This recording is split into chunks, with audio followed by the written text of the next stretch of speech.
Hello everyone, welcome back to Guide IAS. Since the number of questions from everyday science is increasing day by day in every exam, Guide IAS has brought forward a free course for all of you. This is Subhadeep Chatterjee and I am going to take your course on science covering all the NCERTs from class 6 to class 10. In the previous lecture, we have learned about different sources of food. In today's lecture, we'll learn about the various components of food. See, food which we get in a particular region is influenced by geographical factors as well. तो ये हम लोग को कैसे पता चलता है कि जियोग्राफिकल फैक्टर्स ही फूड इन्फ्लुएंस करेगा एक पर्टिकुलर रीजन का? देखिए, नॉर्थ इंडिया में पंजाब साइड आपको क्या मिलेगा? ज्यादा रोटी मिलेगा, ठीक है। आप अगर साउथ इंडिया जा रहे हो, आंध्र प्रदेश में, आपको उधर ज्यादा चावल मिलेगा। तो इससे हम लोग को क्या पता चलता है कि नॉर्थ साउथ में different types of food present है। तो ये कौन डिटरमाइन करता है? आपका जियोग्राफिकल फैक्टर्स, जो क्लाइमेट, ये सब आपका डिटरमाइन करेगा कहाँ पर किस टाइप का फूड होगा, ठीक है। ये समझ आ गया होगा। अब देखिए, हम लोग कंपोनेंट्स ऑफ फूड स्टार्ट करने वाले हैं। कंपोनेंट्स ऑफ फूड, इसमें आपका क्या आ जाता है? न्यूट्रिएंट्स आ जाता है। अब न्यूट्रिएंट्स क्या होता है? आप जो डे टू डे एक्टिविटीज करते हो उसके लिए आपको कुछ एनर्जी चाहिए होता है, ऊर्जा चाहिए होता है। उसमें कौन हेल्प करता है? आपका न्यूट्रिएंट्स। फिर आपको कहीं पर चोट लग गया, जख्म लग गया, उसका रिपेयरिंग में कौन हेल्प करता है? न्यूट्रिएंट्स। आपका जो बॉडी का ग्रोथ, उसमें कौन हेल्प करता है? न्यूट्रिएंट्स। सो फूड में जो न्यूट्रिएंट्स होता है वो हम लोग को किस में हेल्प करता है? एक तो एनर्जी देता है या फिर रिपेयर में हेल्प करता है। अगर आपको कहीं पर चोट लग गया तो this helps in nutrients of food helps in the repair.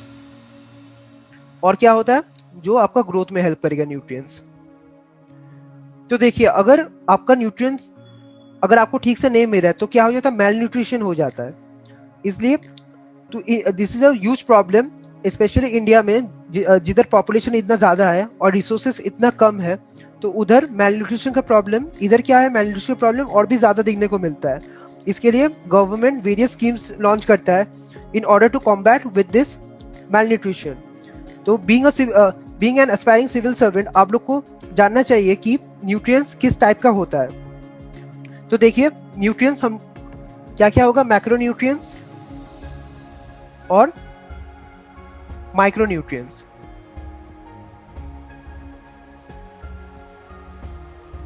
तो आपको मैक्रोन्यूट्रिएंट्स नाम देखकर ही समझ आ रहा है कि जो हम लोग को ज्यादा लगेगा इन मैक्रो क्वांटिटीज, वो हो जाता है मैक्रोन्यूट्रिएंट्स। क्या क्या हो जाएगा? कार्बोहाइड्रेट्स हो जाएगा, या फिर फैट्स हो जाता है, और प्रोटीन्स। ये सब किस में काउंट होगा? मैक्रोन्यूट्रिएंट्स। या फिर क्या हो सकता है? माइक्रोन्यूट्रिएंट्स। इसमें क्या क्या हो जाएगा? आपका विटामिन्स और मिनरल्स। ये सब हम लोग को बॉडी को उतना नहीं लगता, लेकिन still those are required for proper functioning of the body. देखिए, अब कार्बोहाइड्रेट से हम लोग को क्या मिलता है? कार्बोहाइड्रेट और फैट से हम लोग को एनर्जी मिलता है। This are energy giving food. और प्रोटीन क्या होता है? It is a body building food. ये हम लोग को बॉडी बनाने में हेल्प करता है। तो अब देखिए, आपको पता कैसे चलता है कि फूड में कार्ब्स है? आप क्या करो, फूड को आयोडीन सोल्यूशन से पास कर दो। आयोडीन सोल्यूशन क्या होता है? आयोडीन को पानी में मिला दो, आपका आयोडीन सोल्यूशन बन जाएगा, ठीक है। तो उसका आयोडीन सोल्यूशन से पास करो। अगर वो आपका ब्लू ब्लैक हो जाता है, उसका मतलब क्या है? फूड में कार्बोहाइड्रेट्स है। फैट के लिए क्या होता है? आप जब दुकान में ऑयली फूड खरीद कर लाते हो तो आप देखते हो कि वो जो पैकेट होता है उसमें ऑयल स्टेन लग जाता है। तो अगर ऑयल स्टेन लग जाएगा, उसका मतलब क्या है? फूड में आपका फैट है। और प्रोटीन के लिए क्या करो? देखो, 2 ड्रॉप आप CuSO4, जो कि कॉपर सल्फेट होता है, CuSO4, और क्या करो, 10 drops of caustic soda, NaOH। अगर आप फूड में डाल रहे हो तो आपका क्या कलर आने वाला है? अगर आपका वायलेट कलर आ जाएगा, उसका मतलब क्या है? फूड में आपका प्रोटीन्स है, ठीक है। तो समझ आ गया होगा टेस्ट। कार्ब्स के लिए क्या करते हैं? आयोडीन सोल्यूशन से पास कर दिए। फैट सिंपल है, पेपर में आप रैप कीजिए। अगर आपका ऑयल स्टेन दिख जाता है, उसका मतलब फूड में फैट है।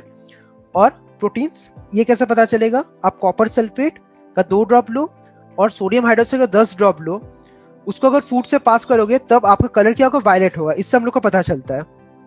तो हम लोग इसका फंक्शन देख लिया। कार्ब्स और फैट्स क्या करता है? एनर्जी देता है। प्रोटीन क्या करता है? बॉडी बिल्डिंग करता है। अब ये देखो, ये जो विटामिन मिनरल्स है, इसका क्या फंक्शन है? ये लोग क्या करता है? डिजीज प्रिवेंट करता है, this helps in preventing disease. ठीक है, अब देखिए ये एक आपका मेजर प्रॉब्लम है कि इसमें देखिए न्यूट्रिएंट लॉस कैसे होता है आपका। अगर आप जो फूड है उसका जो फ्रूट्स वेजिटेबल उसको बोलते हैं कि रॉ खाओ, क्योंकि अगर if you are peeling the vegetable और द फ्रूट्स तो उसमें क्या होता है ना कि जो न्यूट्रिएंट्स होता है वो लॉस हो जाता है। या फिर अगर आप vegetable after cutting if you are washing the vegetables उससे भी आपको न्यूट्रिएंट लॉस होता है। या फिर if you are cooking the vegetables उससे भी आपका न्यूट्रिएंट लॉस होता है। तो आपको जो न्यूट्रिएंट्स वो लॉस कैसे कैसे हो सकता है, अगर फूड पील कर दो तब लॉस हो सकता है न्यूट्रिएंट्स, या कब लॉस होगा न्यूट्रिएंट्स, वॉशिंग आफ्टर कटिंग, मतलब आप पहले फूड काट दे रहे हो उसके बाद आप फूड को धो रहे हो तो उससे क्या होता है आपका न्यूट्रिएंट लॉस हो सकता है। या फिर कुकिंग। लेकिन ये सब जरूरी भी है, क्यों? क्योंकि जो फूड होता है उसमें बहुत सारा केमिकल्स ऐड होते हैं, जैसे फर्टिलाइजर्स, ये सब भी थोड़ा मिक्स रहता है। तो हम लोग को प्रॉपर वे में पहले पील और अच्छा से वॉश करके और कुक करके खाना पड़ता है, नहीं तो और भी बहुत सारा there is a risk of various other diseases as well. तो इसके लिए क्या है, ऑर्गेनिक, जो ऑर्गेनिक फार्मिंग होता है उसमें क्या होता है ना आपका कि वो 3 इयर्स तक एक्सपोज नहीं होता है, ये सब जो भी हार्मफुल केमिकल्स है उसमें एक्सपोज नहीं होता, तब उसको हम लोग ऑर्गेनिक फूड्स बोलते हैं। लेकिन क्या दिक्कत है कि ऑर्गेनिक फूड बहुत महंगा आता है, क्योंकि उसका देखिए सप्लाई कम है और डिमांड ज्यादा है। तो क्या होगा, ऑब्वियसली महंगा होगा ऑर्गेनिक फूड। तो ये हम लोग को थोड़ा देखना पड़ेगा कि हम लोग ये सब करते हैं तो न्यूट्रिएंट लॉस हो जाता है उसमें, और हम लोग को ज्यादा ऑर्गेनिक फार्मिंग प्रमोट करना पड़ेगा ताकि हम लोग फूड रॉ खा सकते हैं जिससे हम लोग को ज्यादा न्यूट्रिएंट्स मिलेगा। ठीक है, ये बात समझ आ गया होगा। तो हम लोग क्या देख चुके हैं अभी तक, क्या क्या न्यूट्रिएंट्स होता है, मैक्रो एंड माइक्रो, और न्यूट्रिएंट लॉस कैसे होता है। ठीक है, अब देखो अगर हम लोग प्रॉपर अमाउंट में फूड नहीं लेते तब हम लोग को क्या हो जाएगा, डेफिशिएंसी डिजीजेस। ठीक है, तो पहले हम लोग देखते हैं अगर ठीक से मैक्रो न्यूट्रिएंट आप लोग नहीं ले रहे हो तो क्या हो सकता है।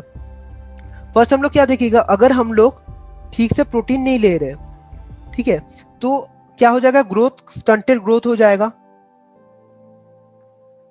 आपका ग्रोथ रुक सकता है। ठीक है, या फिर क्या हो सकता है, आपका हेयर फॉल हो सकता है। ये सब हो सकता है अगर आप ठीक से प्रोटीन नहीं कंज्यूम कर रहे हो। और कार्ब्स, इससे भी क्या होगा, ग्रोथ आपका रुक सकता है। ठीक है, वीक हो सकते हो आप, थोड़ा दुबला हो सकते हो, लीन हो सकते हो। अगर कार्ब्स आप लोग कम ले रहे हो, अगर डेफिशिएंट में कार्ब्स लो तो ये सब आपका साइड इफेक्ट्स हो सकता है। ठीक है, और अगर फैट्स भी आप लोग नहीं ले रहे हो तो इसमें भी ग्रोथ में अफेक्ट करेगा। ठीक है, ग्रोथ क्या हो जाएगा, घट जाएगा। तो ये क्या होता है, मैक्रोन्यूट्रिएंट्स अगर हम लोग डेफिशिएंसी में ले रहे हैं, if you are not taking the proper amount of macronutrients. अब देखते हैं माइक्रोन्यूट्रिएंट्स में क्या होता है। देखिए, डेफिशिएंसी डिजीज ऑफ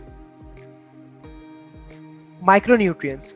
माइक्रोन्यूट्रिएंट में क्या आ जाएगा, मिनरल्स एंड विटामिन्स, मिनरल्स और विटामिन्स। तो हम लोग देख लेते हैं कि विटामिन क्या क्या होता है। आपका विटामिन ए होगा, B1, ठीक है, सी, डी, ये सारा विटामिन होता है। क्लास 6 एनसीईआरटी में इतना तक ही है। जब हम लोग दूसरा क्लास में जाएंगे तो और भी देखेंगे कि और भी ज्यादा विटामिन है। ठीक है, अभी हम लोग क्लास 6 एनसीईआरटी पकड़ कर चल रहे हैं तो उसमें ये 4 ही विटामिन है। अब देखिए, विटामिन ए अगर डेफिशिएंसी होगा तब आपको क्या हो सकता है, loss of vision, loss of vision.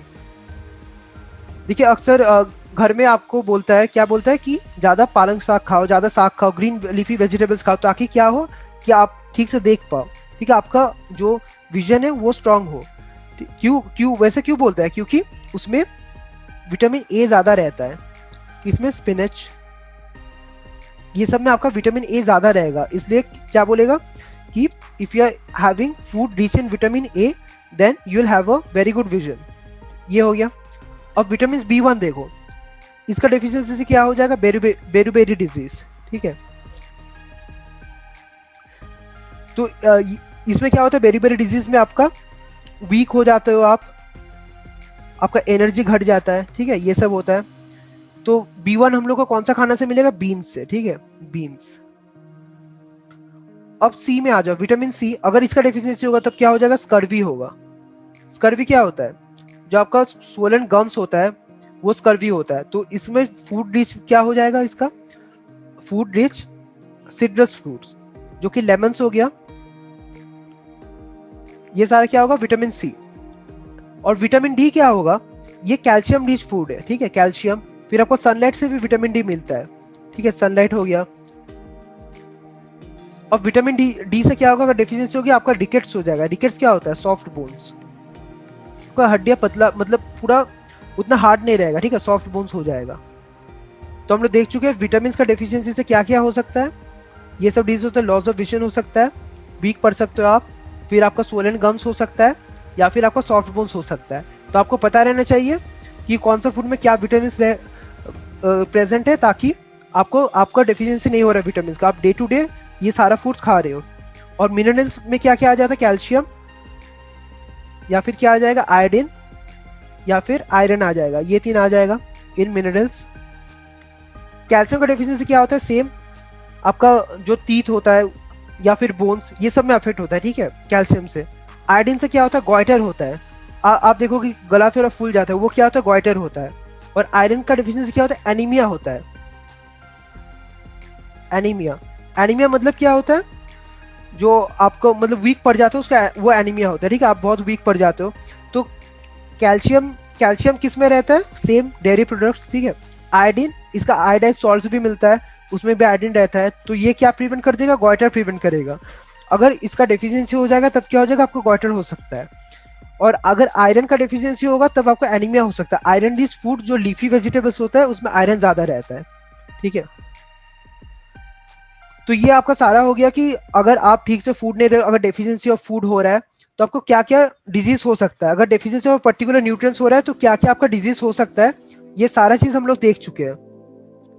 तो अभी देखो, जो जो फूड है हम लोग को वो पूरा बैलेंस्ड अमाउंट में चाहिए।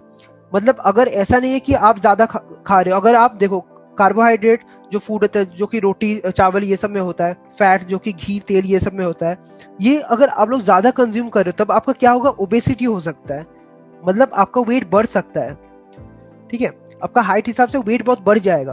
तो that is a negative side effect. तो आपको क्या करना पड़ेगा, एक बैलेंस मेंटेन करना पड़ेगा। किसका balance, balance of all nutrients, ठीक है। तो ये हम लोग क्या बोलते थे, बैलेंस डाइट, मतलब जिसमें सारा न्यूट्रिएंट्स प्रेजेंट हो, बैलेंस डाइट।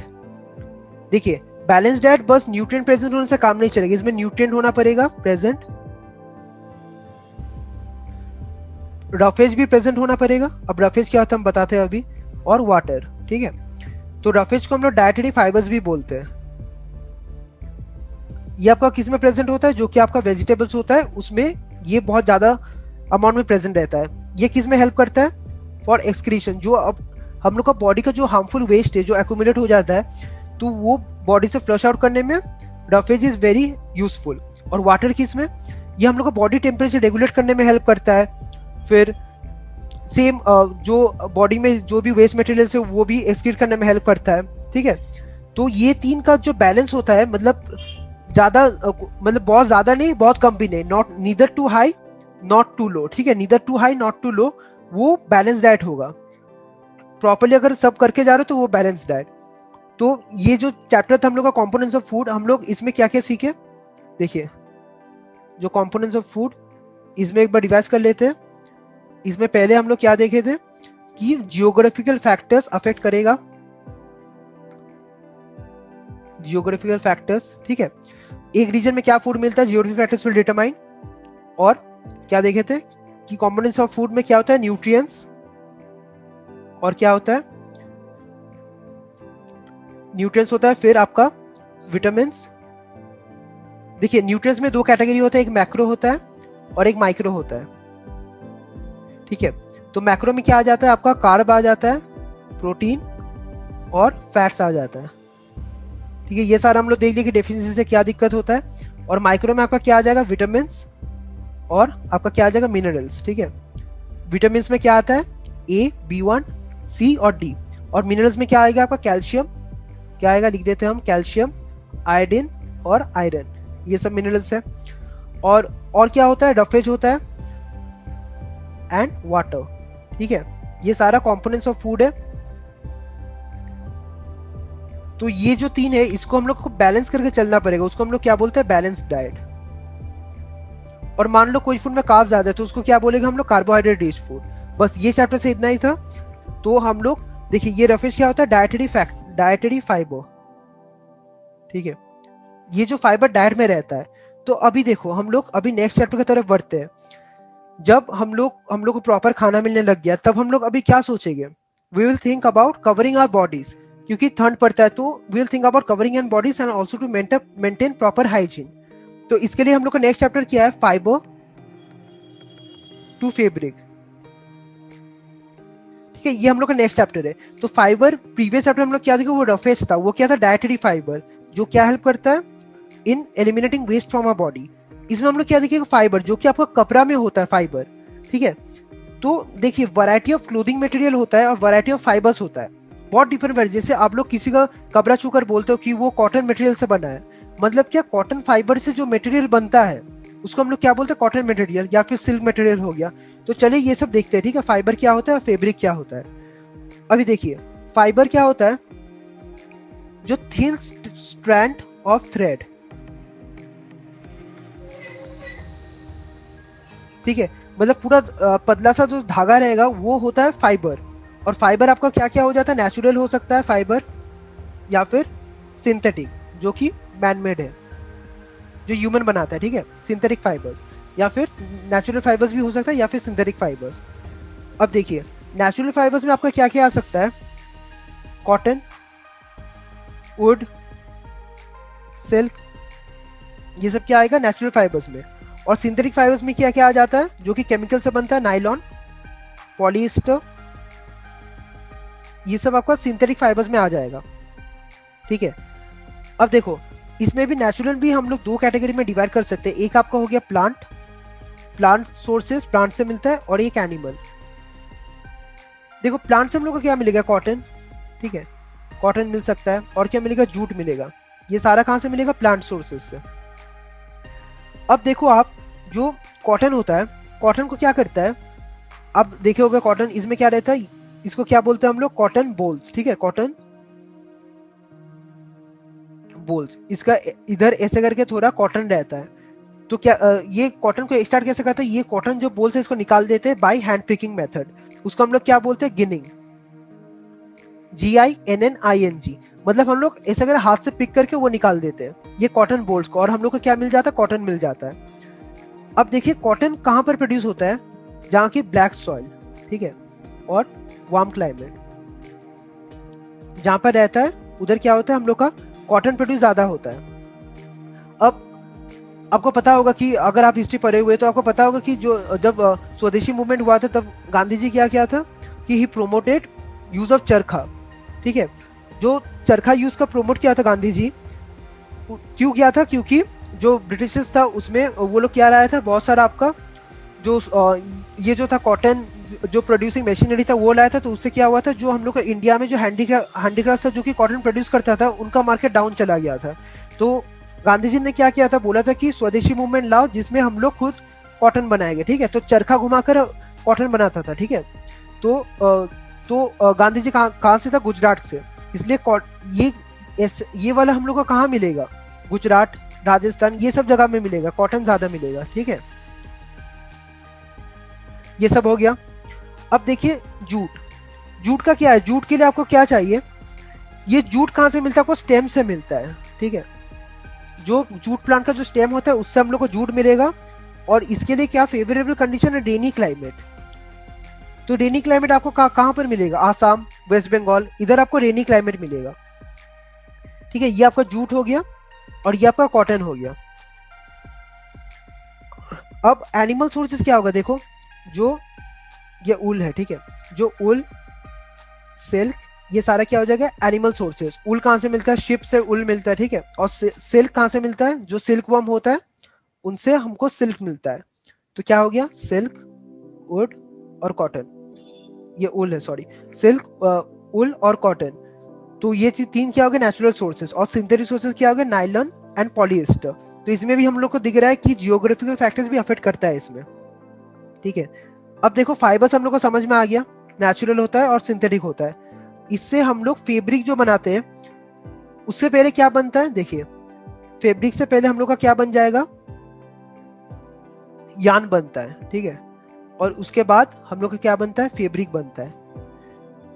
तो ये जो फाइबर से हम लोग यान बनाते हैं वो किस प्रोसेस से बनता है, स्पिनिंग बोलते हैं इसको, ठीक है। जैसे क्या हो गया आपका चरखा, और यान से हम लोग फैब्रिक कैसे बनाते हैं, वीविंग या फिर निटिंग प्रोसेस से। देखिए निटिंग मतलब क्या, अब घर में देखे होगे कि स्वेटर बुनना, ठीक है, वो सब निटिंग होता है। तो निटिंग में क्या होता है कि हम लोग स्ट्रेट ऐसे करके बुनते हैं, और वीविंग में क्या होता है हम लोग क्रिस क्रॉस ऐसे करके बुनते हैं, ठीक है, क्रिस क्रॉस करके। ये क्या हो गया वीविंग। और निटिंग मतलब क्या, स्ट्रेट लाइंस में, जो कि line parallel to each other होता है। तो फर्स्ट फाइबर्स क्या होता है, यान में कन्वर्ट होता है वाया स्पिनिंग, फिर यान क्या होता है, फैब्रिक में कन्वर्ट होता है वाया वीविंग और नीटिंग, ठीक है। ये समझ आ गया होगा आपको। तो ये हो गया। अब हम लोग देख चुके हैं, देखिए हम लोग ये चैप्टर में क्या क्या देखे कि फाइबर्स क्या होता है, नेचुरल एंड सिंथेटिक। इसमें भी हम लोग को दिख गया कि geographical factors place a role, ठीक है, इसमें हम लोग देख चुके हैं। और ये किस में कन्वर्ट होता है, यान, और यान किस में कन्वर्ट होता है, आपका फैब्रिक, ठीक है। इतना हो गया। अब हम लोग देखते हैं कि हम लोग का जो क्लोथ है वो इवॉल्व कैसे किया। अर्लियर हम लोग क्या करते थे, देखिए फर्स्ट हम लोग का फर्स्ट रिक्वायरमेंट था फूड, उसके बाद हम लोग क्लोथिंग में गए थे, ठीक है। जब फूड रिक्वायरमेंट था तब इंसान क्या करता है ढकने के लिए, आपका जो ट्री का बाग से, ठीक है, या फिर लीव्स, ये सब यूज करता था। और जब आपका नीडल्स इन्वेंट हुआ, ठीक है, नीडल्स, तब आपका क्या हो गया, प्रॉपर स्टिच्ड क्लोथ्स आने लग गया, स्टिच्ड क्लोथ्स, ठीक है, ये सब। और अर्ली इंडियंस क्या करता था, वो लोग आपका कॉटन, इसमें भी मिला है आपका, हड़प्पन सिविलाइजेशन में मिला हुआ है कॉटन, ठीक है, मेहरगढ़ साइड में मिला हुआ है, फिर आपका वैदिक पीरियड में भी कॉटन मिल जाएगा। तो उस टाइम भी कॉटन था, तो उसमें भी आपका जो गैंगेटिक वैलीज है उस साइड आपको कॉटन अच्छा खासा मिलता है, ठीक है। और जो गुजरात साइड भी हम लोग देख चुके हैं, जहां पर गांधी जी ने अपना स्वदेशी मूवमेंट किया था। तो ये सब हो गया। अब देखो अभी भी कुछ कुछ क्लोथ है जो हम लोग अनस्टिच क्लोथ यूज करते हैं, कैसे साड़ी, ये स्टिच नहीं रहता है, ठीक है, ये पूरा एक एट स्टिच रहता है, या फिर ये स्टिच नहीं रहता है। और नॉन स्टिच क्या यूज कर, टर्बन्स, ठीक है, जो सिख लोग होता है वो लोग टर्बन्स पहनता है, तो that is also non stitched. तो ये हम लोग का हो गया हिस्टोरिकल एवोल्यूशन, ठीक है। तो ये चैप्टर में बस इतना ही था। अब हम लोग नेक्स्ट चैप्टर में बढ़ते हैं। नेक्स्ट चैप्टर हम लोग का क्या है, सॉर्टिंग। देखिए सॉर्टिंग, मटेरियल्स एंड ग्रुप्स, ठीक है। देखिए इसमें हम लोग क्या पढ़ते हैं कि हम लोग अपना फॉर आर कन्वीनियंस हम लोग क्या करते हैं, डिफरेंट मटेरियल्स को हम लोग सॉर्ट कर देते हैं, मतलब डिवाइड कर देते हैं। जैसे कि कुछ मटेरियल हम लोग का हार्ड हो जाता है, ठीक है, हार्ड सॉर्ट में डिवाइड कर देते हैं। फिर लश्चर, नॉन लश्चरस, ठीक है, नॉन लश्चर, ये सब में डिवाइड कर सकते हैं। या फिर ट्रांसपेरेंट, ट्रांसल्यूसेंट और ओपेक, ये सब में डिवाइड कर सकते हैं। या फिर रफ, स्मूथ, ये सारा कैटेगराइजेशन हो गया है। तो ये सब हम लोग करते क्यों है, ताकि हम लोग को इजी वे में प्रॉपर्टी स्टडी कर पाते हैं। प्रॉपर्टीज क्या होता है, यही प्रॉपर्टीज हो गया, hard, soft, lustre, non lustre, ये सारे प्रॉपर्टीज हो गया। अब देखो हार्ड क्या होता है। अब देखो अगर आप दो मटेरियल ले रहे हो, देखो दो मटेरियल हम लोग ले रहे हैं, आप क्या करो, इसको इसके ऊपर स्क्रैच करो, ठीक है, स्क्रैच करो। अगर ये स्क्रैच हो गया मतलब ये सॉफ्ट है और ये हार्ड है। और अगर उल्टा हो गया, अगर ये स्क्रैच हो गया तब क्या हो जाएगा, ये सॉफ्ट हो जाएगा, ये हार्ड हो जाएगा। मतलब जो सॉफ्ट मटेरियल होगा उसको आप स्क्रैच कर सकते हो। तो ये रिलेटिव बात है कि अगर आप एक मटेरियल लेकर दूसरा के ऊपर अगर स्क्रैच कर पा रहे हो, तो जो मटेरियल स्क्रैच हो जा रहा है वो आपका सॉफ्ट हो गया, ठीक है। सॉफ्ट मतलब जो स्क्रैच हो जा रहा है, और हार्ड है डस नॉट स्क्रैच, ये आपका हो गया हार्ड सॉफ्ट। लश्चर क्या होता है, चमक, ठीक है, जो चमकता है उसको हम लश्चर बोलते हैं, और जो नहीं चमकता है उसको नॉन लश्चर। अब ट्रांसपेरेंट देखो, ट्रांसपेरेंट क्या होता है, जिससे आपका मैक्सिमम लाइट पास हो जाता है, पूरा लाइट पास हो जाता है, आर पार आप देख पाते हो, ठीक है। एक ग्लास का जो ग्लास जिसमें पॉलिश सरफेस नहीं होता है वो पूरा ट्रांसपेरेंट होता है, आप उसका आर पार देख पाओगे, ठीक है। क्लीन वाटर वो भी ट्रांसपेरेंट होता है। ट्रांसल्यूसेंट, ठीक है, तो उसमें क्या, ट्रांसल्यूसेंट में क्या होता है, पूरा लाइट नहीं पास होता है, some light is pass, not the whole thing, ठीक है, सम लाइट इज पास। ट्रांसल्यूशन क्या हो जाता है, जो मडी वाटर होता है ठीक, उससे आपका पूरा पानी पूरा लाइट नहीं पास होगा, बस कुछ certain percentage of the light will pass, और ओपेक में बिल्कुल भी लाइट पास नहीं होता है। जैसे आप एक कार्डबोर्ड रख लो अपना सामने ठीक है, वो ओपेक ऑब्जेक्ट हो जाएगा। और रफ क्या होगा, जो कि आपका मतलब रफ होता है ठीक है, उतना स्मूथ सरफेस नहीं होता, उसको हम लोग रफ बोल देते हैं। अंडुलेटिंग सरफेस थोड़ा ऊंचा नीचा रहता है, उसको हम लोग रफ सरफेस बोल देते हैं। तो इस चैप्टर में हम लोग क्या पढ़े कि हम लोग मटेरियल्स को कैसे कैसे सॉर्ट कर सकते हैं। एक हार्ड सॉफ्ट में हो गया lustre non lustre, transparent translucent opaque और रफ एंड स्मूथ ठीक है, इसमें हम लोग पूरा सॉर्ट कर पाते हैं। अभी जो हम लोग का नेक्स्ट चैप्टर है वो हम लोग क्या देखेंगे, देखिए सेपरेशन ऑफ सब्सटेंसेस।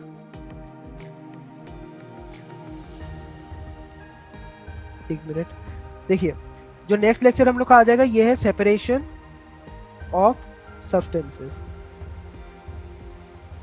अब इसमें आप लोग देखो, फर्स्ट हम लोग क्या डिस्कस किए, फूड डिस्कस किए, उसके बाद हम लोग रिगार्डिंग ऑफ क्लोज डिस्कस किए, और उसके बाद हम लोग क्या किए डिस्कस, जो कि आपका ये था सॉर्टिंग मटेरियल्स एंड ग्रुप्स। हम लोग पूरा मटेरियल को सॉर्ट कर रहे थे फॉर बेटर स्टडी।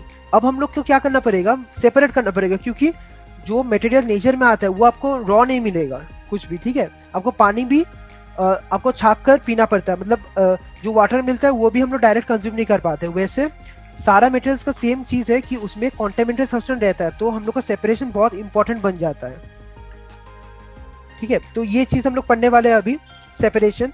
तो इसमें डिफरेंट प्रोसेस हम लोग सेपरेट कर पाते हैं। ये एक सिविल सर्विस एस्पिरेंट के लिए बहुत इंपॉर्टेंट है, क्योंकि जो मतलब घर घर में जो पानी पहुंचता है ठीक है, ये सिविल इंजीनियर का काम होता है, लेकिन फिर भी आप लोग को बेसिक पता होना चाहिए। देखिए सिविल सर्वेंट को ऐसा नहीं है कोई चीज डिटेल में पता होना चाहिए, आपको सारे चीज के बारे में थोड़ा थोड़ा पता होना चाहिए। तो आपको पता होना चाहिए कि सेपरेशन का मेथड क्या क्या होता है। एक आपका चर्निंग हो गया, चर्निंग में हम लोग क्या करते हैं, जो कि पूरा ऐसे करके घुमाते हैं उसको चर्न बोलते हैं ठीक है, जो घुमाते हैं उसको। तो चर्निंग से भी हम लोग का सेपरेशन कर सकते हैं हम लोग ठीक है। या फिर क्या हो गया कंडेंसेशन, ये मेथड आपका मतलब जहां पर फिल्टर्स नहीं होता है उधर यूज होता है ठीक है। जैसे मान लो जो पानी है ठीक है, सॉल्ट वाटर, तो इससे आपको डबल बेनिफिट होता है। देखते हैं कैसे। ये क्या होता है, जो सॉल्ट वाटर है, सॉल्टी वाटर जो कि सलाइन वाटर बॉडीज में होता है, तो वो अगर आप सलाइन बॉडी अगर आप हीट कर रहे हो और ऊपर में एक लीड अटैच कर दिए हो ठीक है, तो वाटर क्या होगा, इवापोरेट होकर कंडेंस हो जाएगा। इधर वो क्या करेगा, कंडेंस हो जाएगा। मतलब इवापोरेट में क्या होता है, वेपर होता है, वेपर होकर इधर वो वापस पानी में बन जाएगा ठीक है। वाटर क्या होगा, वाटर वेपर होगा, और उसके बाद क्या होगा, वापस वाटर हो जाएगा। तो इस प्रोसेस को हम लोग कंडेंसेशन बोलते हैं। जो कि आपका ये क्या था, गैसियस से जो आपका लिक्विड हो गया ठीक है, गैसियस से लिक्विड ये कैसे होता है, बाय कंडेंसेशन। तो इससे आपको क्या मिल गया, प्योर वाटर मिल गया, और आपको क्या मिल गया, नीचे सॉल्ट भी मिल गया। तो कंडेंसेशन और इवापोरेशन, इवापोरेशन मतलब क्या, जो आपका वाटर, इवापोरेशन मतलब क्या होता है, जो आपका लिक्विड गैस में हो जाता है, जो वाटर था वो वाटर पेपर में हो गया, तो इवापोरेशन भी हम लोग को सॉल्ट मिल गया, और कंडेंसेशन से हम लोग को क्या मिल गया, प्योर वाटर मिल गया। तो इससे डबल बेनिफिट हो जाता है। या फिर हम लोग क्या कर सकते हैं, फिल्ट्रेशन की फिल्टर लगा दिया हम लोग ठीक है। जो मडी वाटर होता है वो एक फिल्टर पेपर से पास कर दिए, तो क्या होगा, फिल्टर पेपर से बस पानी पास हो जाएगा, और बाकी क्या होगा, वो रिमेनिंग रह जाएगा ठीक है। जो फिल्टर मटेरियल होगा वो आपका वाटर रहेगा, और जो आपका कॉन्टेमिनेटेड एनी सब्सटेंस वो आपका फिल्टर पेपर में रह जाएगा। तो ये फिल्ट्रेशन हो गया। अब देखो इसमें क्या आता है, हैंड पिकिंग। ये सबसे ट्रेडिशनल मेथड है हैंड पिकिंग ठीक है, ये अभी भी यूज करते हैं हम लोग। तो हैंड पिकिंग किस में यूज करते हैं, अगर आपका मतलब जो कुछ कंकर हो गया ठीक है, चावल में कंकर, तो वो कैसे हटाओगे, हैंड पिकिंग से। ये सब चीज हो गया ठीक है। अभी हम लोग देखते हैं ये सब मेथड, थोड़ा हम लोग थोड़ा ब्रीफली सारा चीज देखेंगे। अगर आप मान लो कि आपका ग्रेन से ठीक है, जो अनाज है उसमें आपके पास क्या उस ग्रेन्स में क्या होता है, हस्क होता है। जो हस्क होता है ना, ऊपर का जो ये होता है, ऊपर का जो आपका ब्राउन रंग का होता है वो उसका हस्क बोलते हैं, या फिर स्टोन्स। इसको कैसे सेपरेट कर सकते हैं, ये सब हम लोग हैंड पिकिंग से सेपरेट कर सकते हैं, बाया हैंड पिकिंग ठीक है। और क्या होता है, हम लोग हस्क को अगर हेवियर सीड से सेपरेट करना पड़ेगा, मतलब हस्क फ्रॉम हेवियर सीड्स ठीक है। इसको कैसे सेपरेट करेंगे, बाय विनोइंग अब ये विनोइंग क्या होता है, देखिए विनोइंग क्या होता है, देखिए विंड से आता है। अब क्या करो, इसमें आप पूरा विंड पास कर दो, मतलब एयर पास कर दो। एयर एयर का हॉरिजॉन्टल मूवमेंट को हम लोग क्या बोलते हैं, विंड बोलते हैं, ठीक है। और वर्टिकल मूवमेंट को हम लोग करंट बोलते हैं। तो अगर आप विंड पास कर दो, if you are passing wind through this, फिर क्या हो जाएगा, जो हस्क आएगा वो उड़ जाएगा और जो हेवीएस्ट सीड्स रहेगा वो उधर ही रह जाएगा, ठीक है। तो इससे भी हम लोग क्या कर दिया, फिल्टर कर दिया मटेरियल को। ये एक मेथड हो गया। या फिर क्या हो सकता है, जो सीविंग, सीविंग क्या होता है, जो जो आप झांकते हो, ठीक है, उसको हम लोग सीविंग बोल सकते हैं। सीविंग हो गया। या फिर फिल्ट्रेशन, ये कब हम लोग यूज करते हैं, जब कोई मटेरियल आपका बड़ा साइज का हो, डिफरेंस इन साइज जब हो, तो जो छोटा साइज का होगा वो क्या होगा, फिल्टर्ड हो जाएगा, और बाकी जो बड़ा साइज का होगा वो रिमेनिंग रह जाएगा, ठीक है। और फिर हम लोग क्या देख सकते हैं, आप सोल्यूशन थोड़ा देखते हैं। सोल्यूशन क्या होता है, ठीक है, इसमें दो कंपोनेंट रहता है, एक आपका रहता है सल्यूट और एक सॉल्वेंट। जो आपका क्वांटिटी में ज्यादा रहता है, ठीक है, मोर इन क्वांटिटी क्या होता है, सॉल्वेंट, और लेसर इन क्वांटिटी सल्यूट होता है। अब मान लो कि एक सोल्यूशन है, सोल्यूशन में क्या रहता है, solute and solvent, binary solution में रहता है, ठीक है, सल्यूट एंड सॉल्वेंट। तो मान लो आप एक मडी वाटर है, ठीक है, ये क्या हो गया, मडी वाटर। तो इसमें क्या होगा, मड होगा और वाटर होगा। तो वाटर क्या होगा, ज्यादा क्वांटिटी में होगा, तो क्या हो जाएगा, ये आपका सॉल्वेंट हो जाएगा और ये आपका सल्यूट हो जाएगा। ये चीज हो गया। अब आप इसको कुछ देर रख दो, ठीक है, क्या होगा, देखो जो मड है ना, ये नीचे अकम्पनी हो जाएगा और ऊपर क्या रहेगा, इधर क्लियर वाटर रहेगा, और मड क्या रहेगा, नीचे आ जाएगा। इसको हम लोग क्या बोलते हैं, सेडिमेंटेशन। मतलब जो सेडिमेंट्स है वो नीचे चला गया, ठीक है, सेडिमेंटेशन। जो सेडिमेंट है वो नीचे चला गया। अब आप ऊपर वाला पानी को फिल्टर कर सकते हो। ये जो प्रोसेस है इसको हम लोग क्या बोलते हैं, डिकेंटेशन। तो हम लोग पहले सेडिमेंट हो गया और फिर जो ऊपर में जो क्लियर पानी है उसको हम लोग क्या कर रहे हैं, सेपरेट कर दे रहे हैं, उसको हम लोग डिकेंटेशन बोल देंगे, ठीक है। बस ये सब हो गया। और एक क्या मेथड है, थ्रेशिंग। थ्रेशिंग मतलब कि आप देखे होगे कि जो कपड़ा होता है, कंबल, ऐसा तरह का ब्लैंकेट होता है ना, इसको एक स्टिक से मारते हैं ताकि जो भी आपका इसका अंदर जो भी कुछ भी मतलब वेस्ट प्रोडक्ट्स रहेगा अगर, तो वो सब क्या सेपरेट हो जाएगा by the force of this stick. इसको क्या बोलते हैं, थ्रेशिंग।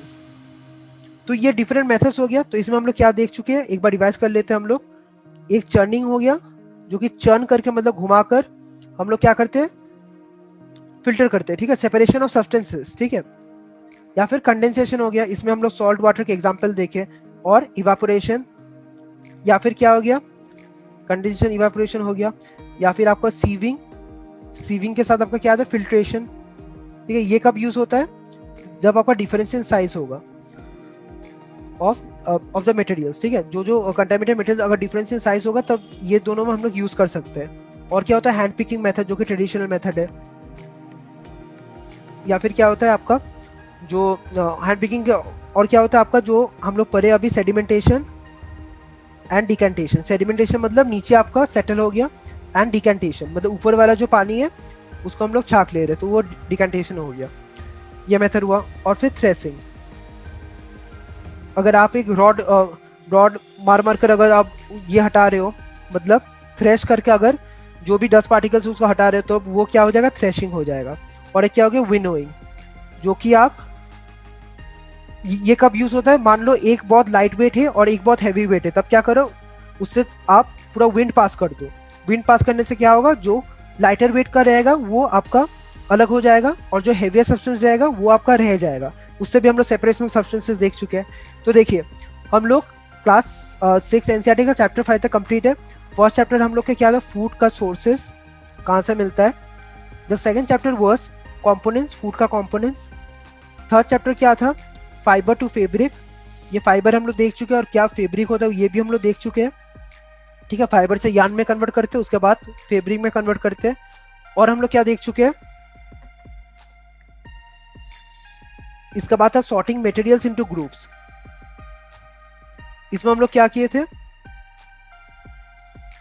हार्ड सब्सटेंस, ठीक है, लस्चर, ये सब में लस्चरस, नॉन लस्चरस, तो ये सब में हम लोग डिवाइड किए थे, ठीक है। तो ये क्यों करते हैं, ताकि हम लोग अच्छा से स्टडी कर पाए regarding the properties of those materials. और लास्ट वाला क्या था, सेपरेशन ऑफ सब्सटेंसेस। ठीक है, ये आपका इनसाइड का चैप्टर 1 हो गया, ये चैप्टर 2 हो गया, ये 3, ये 4, ये 5 ऑफ क्लास 6।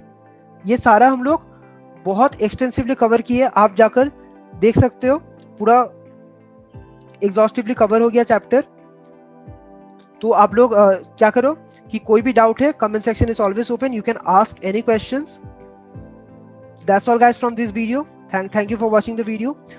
तो हम लोग नेक्स्ट वीडियो में फिर से मिलने वाले हैं, जिसमें हम लोग इसी लेक्चर से आगे प्रोसीड करने वाले हैं। Thank you guys, stay safe and take care.